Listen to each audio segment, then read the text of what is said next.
I'd like to tell you about the strangest secret in the world. Some years ago, the late Nobel Prize-winning Dr. Albert Schweitzer was being interviewed in London, and a reporter asked him, "Doctor, what's wrong with men today?" And the great doctor was silent a moment, and then he said, "Men simply don't think." It's about this that I want to talk with you. We live today in a golden age. This is an era that man has looked forward to, dreamed of, and worked toward for thousands of years. But since it's here, we pretty well take it for granted. We in America are particularly fortunate to live in the richest land that ever existed on the face of the earth, a land of abundant opportunity for everyone. But do you know what happens? Well, let's take 100 men who start even at the age of 25. Do you have any idea what will happen to those men by the time they're 65?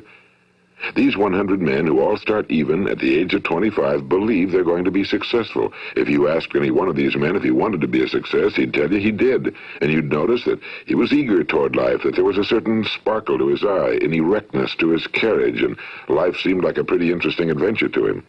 But by the time they're 65, 1 will be rich. 4 will be financially independent. 5 will still be working. 54 will be broke. Now think a moment. Out of the 100, only 5 make the grade. Now why do so many fail? What has happened to the sparkle that was there when they were 25? What's become of the dreams, the hopes, the plans? And why is there such a large disparity between what these men intended to do and what they actually accomplished? When we say about 5% achieve success, we have to define success. And here's the best definition I've ever been able to find. Success is the progressive realization of a worthy ideal. If a man is working toward a predetermined goal and knows where he's going, that man is a success. If he's not doing that, he's a failure. Success is the progressive realization of a worthy ideal.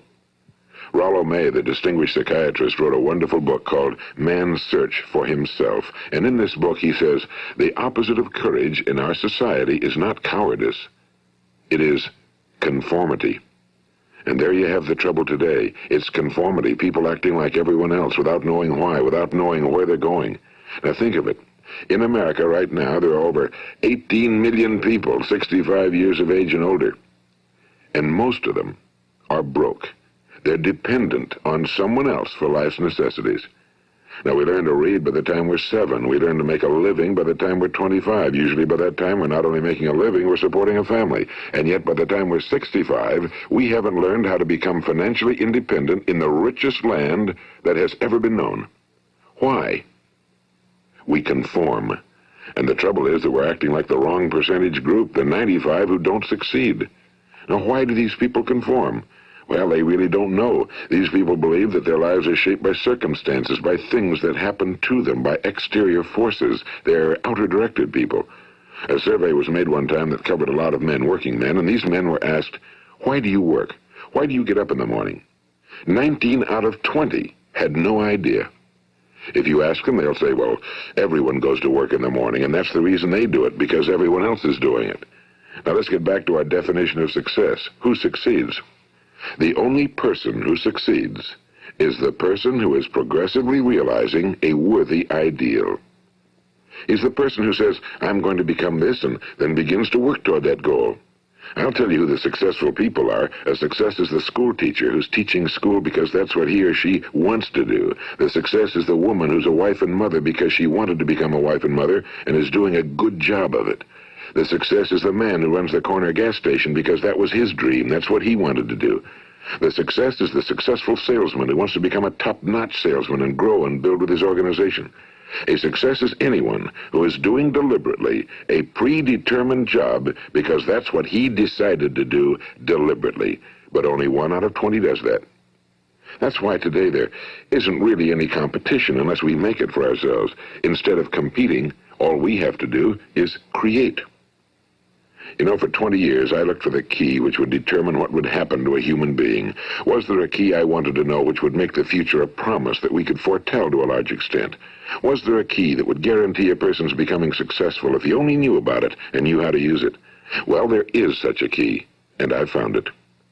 Have you ever wondered why so many men work so hard and honestly without ever achieving anything in particular, and others don't seem to work hard and yet seem to get everything? They seem to have the magic touch. You've heard them say that about someone. Everything he touches turns to gold. And have you ever noticed that a man who becomes successful tends to continue to become successful? And on the other hand, have you noticed how a man who's a failure tends to continue to fail?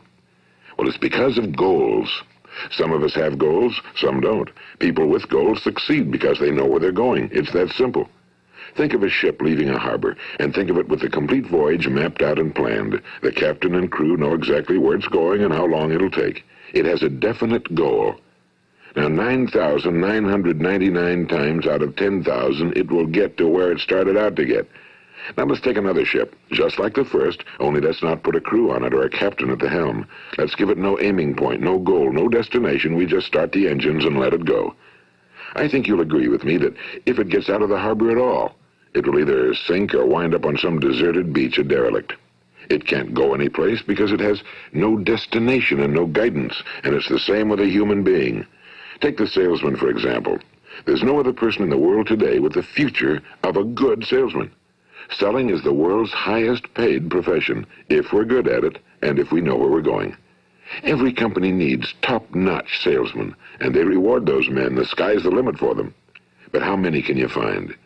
Someone once said the human race is fixed, not to prevent the strong from winning, but to prevent the weak from losing.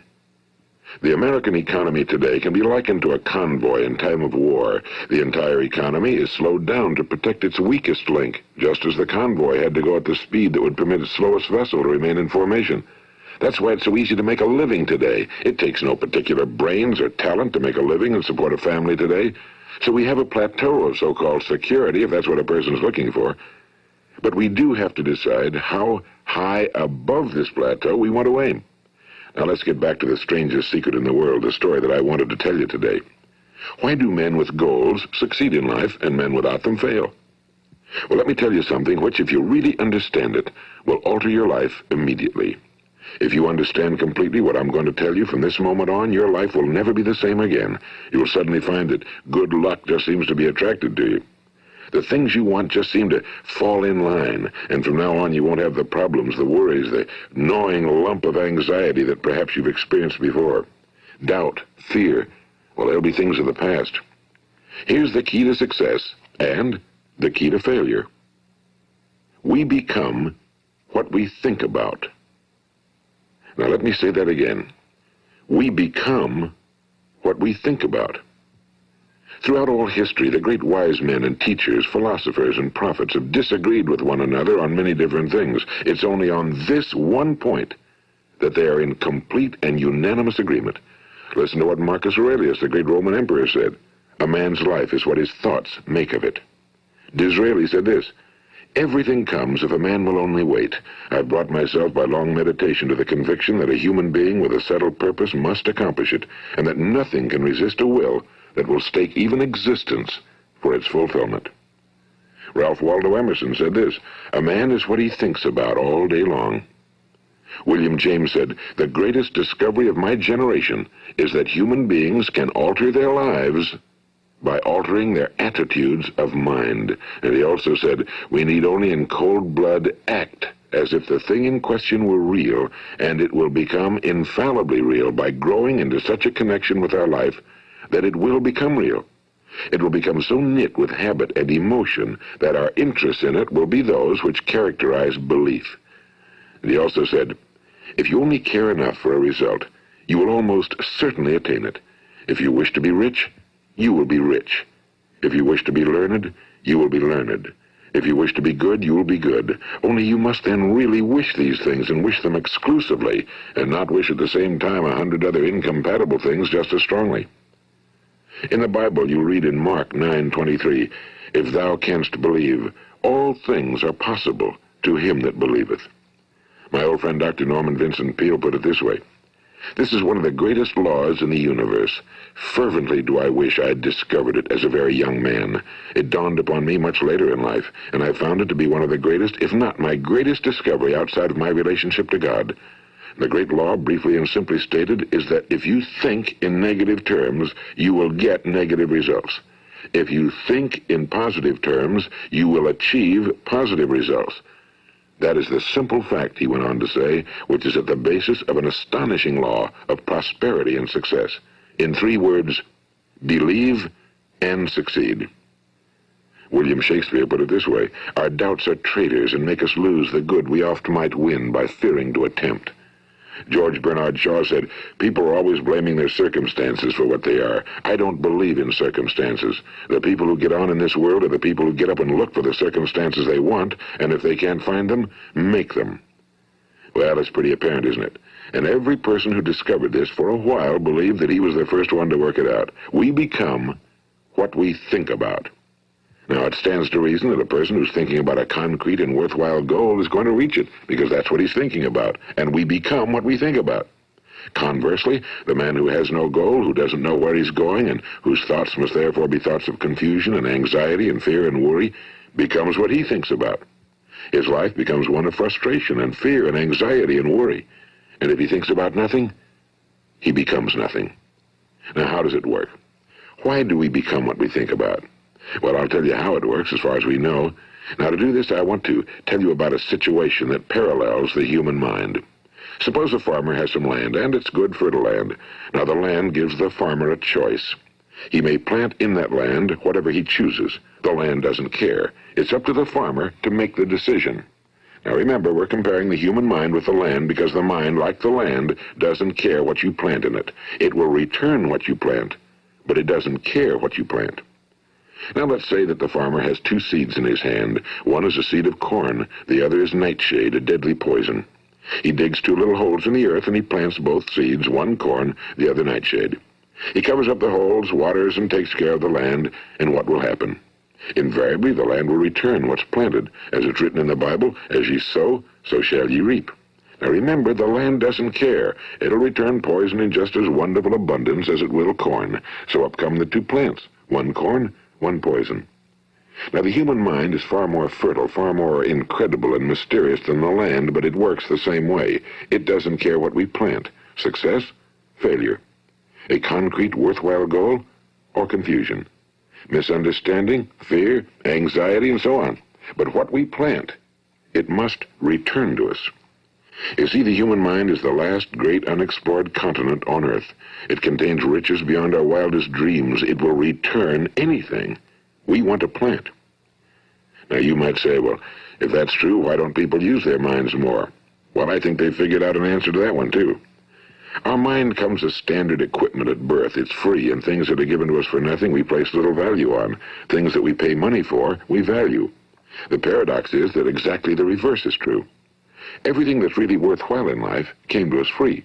Our minds, our souls, our bodies, our hopes, our dreams, our ambitions, our intelligence, our love of family and children and friends and country, all these priceless possessions are free. But the things that cost us money are actually very cheap and can be replaced at any time. A good man can be completely wiped out and make another fortune. He can do that several times. Even if our home burns down, we can rebuild it. But the things we got for nothing, we can never replace. The human mind isn't used because we take it for granted. Familiarity breeds contempt. It can do any kind of job we assign to it, but generally speaking, we use it for little jobs instead of big, important ones. Universities have proved that most of us are operating on about 10% or less of our abilities. So decide now, what is it you want?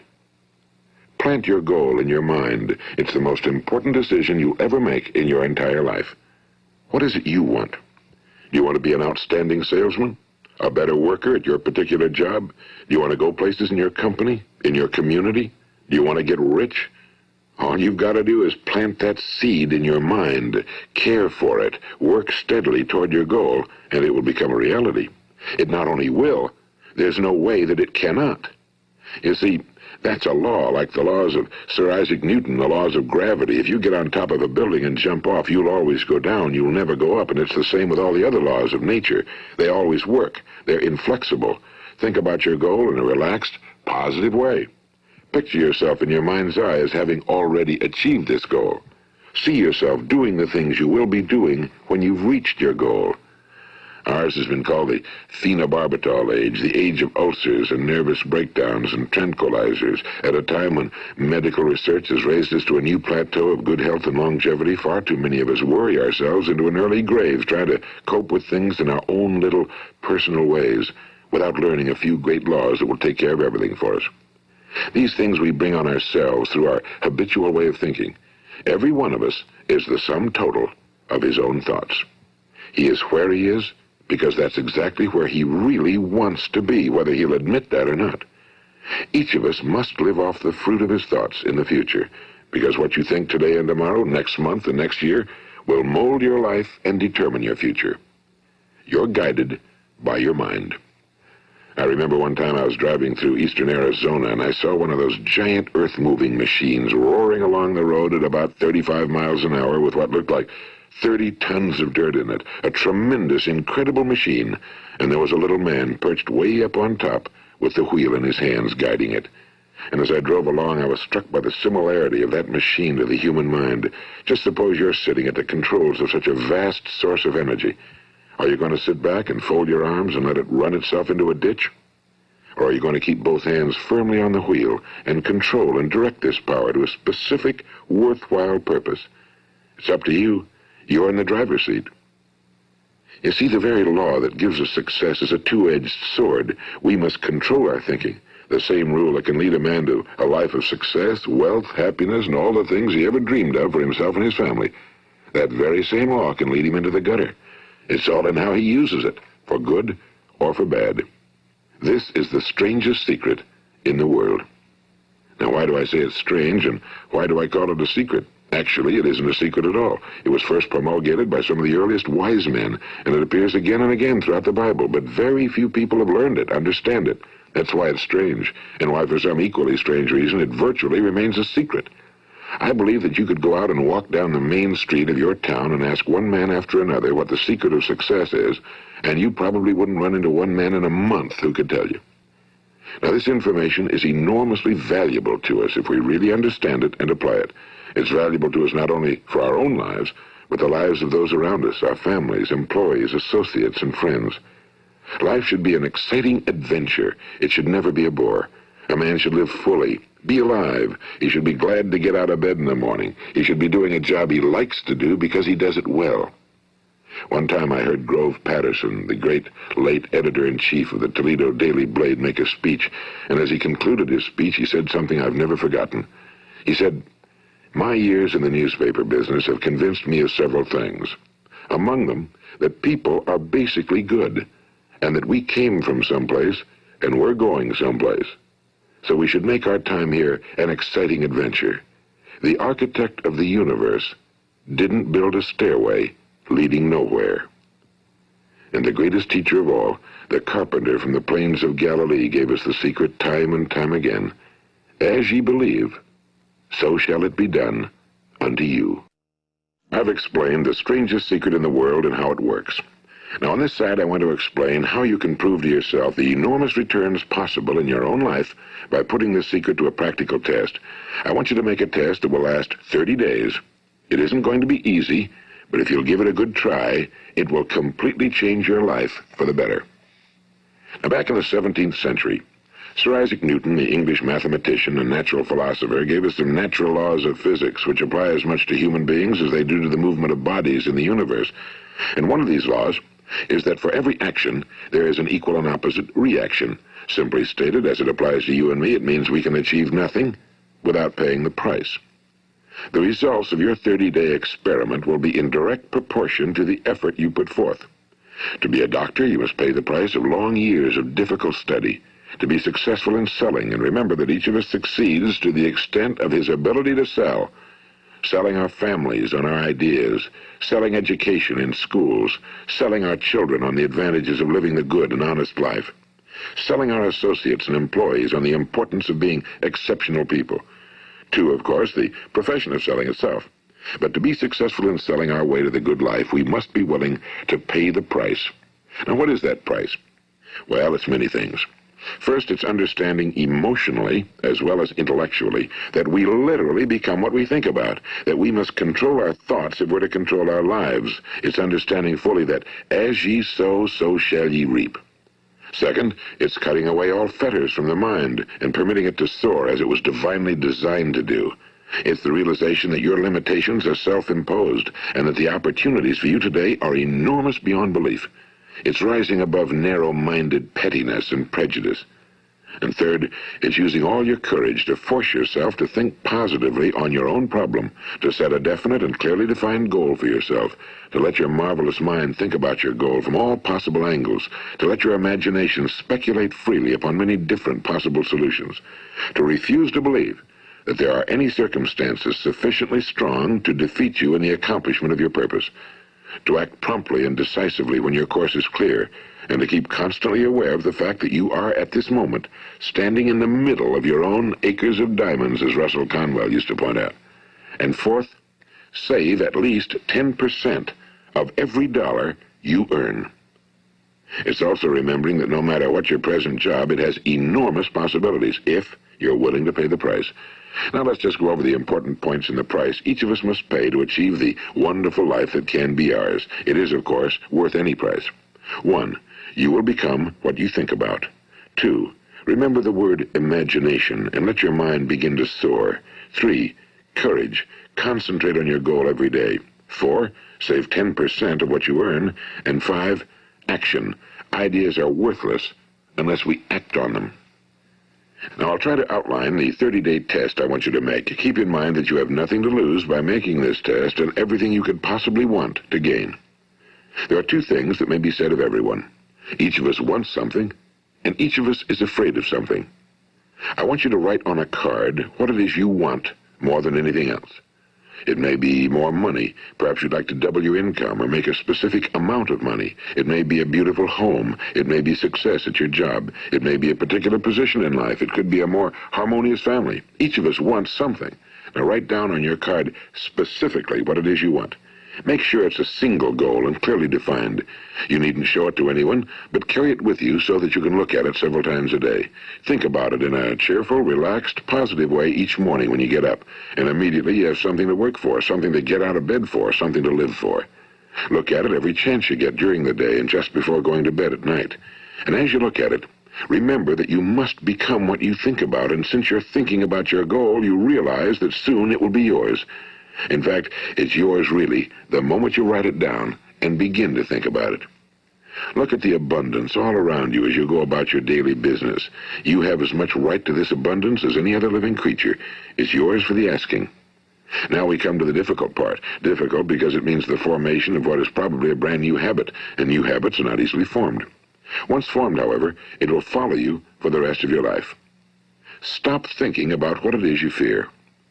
Each time a fearful or negative thought comes into your consciousness, replace it with a mental picture of your positive and worthwhile goal.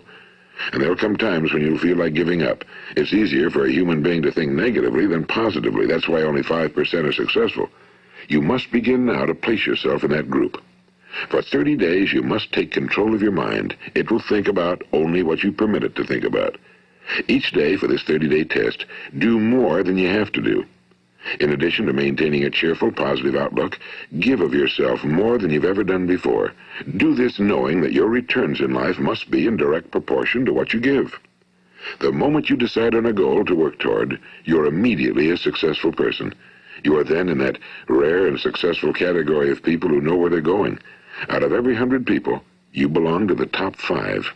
Don't concern yourself too much with how you're going to achieve your goal. Leave that completely to a power greater than yourself. All you have to do is know where you're going. The answers will come to you of their own accord and at the right time. Remember these words from the Sermon on the Mount, and remember them well. Keep them constantly before you this month of your test. Ask, and it shall be given you. Seek, and ye shall find. Knock, and it shall be opened unto you. For every one that asketh receiveth, and he that seeketh findeth, and to him that knocketh it shall be opened. It's as marvelous and as simple as that. In fact, it's so simple that in our seemingly complicated world, it's difficult for an adult to understand that all he needs is a purpose and faith. For 30 days, do your very best. If you're a salesman, go at it as you've never done before, not in a hectic fashion, but with the calm, cheerful assurance that time well spent will give you the abundance in return you deserve and want. If you're a homemaker, devote your 30-day test to completely giving of yourself without thinking about receiving anything in return, and you'll be amazed at the difference it makes in your life. No matter what your job, do it as you've never done it before for 30 days. And if you've kept your goal before you every day, you'll wonder and marvel at this new life you've found. Dorothea Brand, the outstanding editor and writer, discovered it for herself and tells about it in her fine book, Wake Up and Live. Her entire philosophy is reduced to the words, act as though it were impossible to fail. She made her own test with sincerity and faith, and her entire life was changed to one of overwhelming success. Now, you make your test for 30 full days. Don't start your test until you've made up your mind to stick with it. You see, by being persistent, you're demonstrating faith. Persistence is simply another word for faith. If you didn't have faith, you'd never persist. If you should fail during your first 30 days, by that I mean suddenly find yourself overwhelmed by negative thoughts, you've got to start over again from that point and go 30 more days. Gradually, your new habit will form until you find yourself one of that wonderful minority to whom virtually nothing is impossible. And don't forget the card. It's vitally important as you begin this new way of living. On one side of the card, write your goal, whatever it may be. On the other side, write the words we've quoted from the Sermon on the Mount. Ask, and it shall be given you. Seek, and ye shall find. Knock, and it shall be opened unto you. Nothing great was ever accomplished without inspiration. See that during these crucial first 30 days, your own inspiration is kept at a peak. And above all, don't worry. Worry brings fear, and fear is crippling. The only thing that can cause you to worry during your test is trying to do it all yourself. Know that all you have to do is hold your goal before you. Everything else will take care of itself. Remember also to keep calm and cheerful. Don't let petty things annoy you and get you off course. Now, since making this test is difficult, some will say, why should I bother?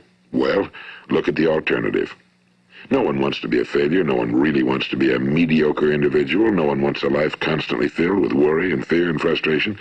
Therefore, remember that you must reap that which you sow. If you sow negative thoughts, your life will be filled with negative things. If you sow positive thoughts, your life will be cheerful, successful, and positive. Now, gradually, you will have a tendency to forget what you've heard on this recording. Play it often. Keep reminding yourself of what you must do to form this new habit. Gather your whole family around at regular intervals and listen to what's been said here. You know, most men will tell you that they want to make money without understanding the law. The only people who make money work in a mint. The rest of us must earn money. This is what causes those who keep looking for something for nothing or a free ride to fail in life. The only way to earn money is by providing people with services or products which are needed and useful. We exchange our time and our product or service for the other man's money. Therefore, the law is that our financial return will be in direct proportion to our service. Now, success is not the result of making money. Making money is the result of success, and success is in direct proportion to our service. Most people have this law backwards. They believe that you're successful if you earn a lot of money. The truth is that you can only earn money after you're successful. It's like the story of the man who sat in front of the stove and said to it, "Give me heat, and then I'll add the wood." How many men and women do you know, or do you suppose there are today, who take the same attitude toward life? There are millions. We've got to put the fuel in before we can expect heat. Likewise, we've got to be of service first before we can expect money. Don't concern yourself with the money. Be of service. Build, work, dream, create.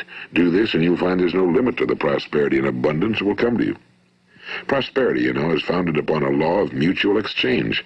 Any person who contributes to prosperity must prosper in turn himself. Sometimes the return will not come from those you serve, but it must come to you from someplace, because that's the law. For every action, there is an equal and opposite reaction. As you go daily through your 30-day test period, remember that your success will always be measured by the quality and quantity of service you render, and money is a yardstick for measuring this service. No man can get rich himself unless he enriches others. Now, there are no exceptions to a law. You can drive down any street in America and from your car estimate the service that's being rendered by the people living on that street. Had you ever thought of this yardstick before? It's interesting. Some, like ministers and priests and other devoted people, measure their returns in the realm of the spiritual, but again, their returns are equal to their service. Once this law is fully understood, any thinking person can tell his own fortune. If he wants more, he must be of more service to those from whom he receives his return. If he wants less, he has only to reduce his service. This is the price you must pay for what you want. If you believe you can enrich yourself by deluding others, you can end only by deluding yourself. It may take some time, but just as surely as you breathe, you'll get back what you put out. Don't ever make the mistake of thinking you can avert this. It's impossible. The prisons and the streets where the lonely walk are filled with people who tried to make new laws just for themselves. We may avoid the laws of man for a while, but there are greater laws that cannot be broken. An outstanding medical doctor recently pointed out 6 steps that will help you realize success. 1. Set yourself a definite goal. 2. Quit running yourself down. 3. Stop thinking of all the reasons why you cannot be successful and instead think of all the reasons why you can. 4. Trace your attitudes back through your childhood and try to discover where you first got the idea you couldn't be successful, if that's the way you've been thinking. 5. Change the image you have of yourself by writing out a description of the person you would like to be. And 6. Act the part of the successful person you have decided to become. The doctor who wrote those words is a noted West Coast psychiatrist, Dr. David Harold Fink. Do what the experts since the dawn of recorded history have told you must do. Pay the price by becoming the person you want to become. It's not nearly as difficult as living unsuccessfully. Make your 30-day test, then repeat it again, and each time it will become more a part of you until you'll wonder how you could ever have lived any other way. Live this new way and the floodgates of abundance will open and pour over you more riches than you may have dreamed existed. Money? Yes, lots of it. But what's more important, you'll have peace. You'll be in that wonderful minority who lead calm, cheerful, successful lives. Start today. You have nothing to lose, but you have a whole life to win. This is Earl Nightingale, and thank you.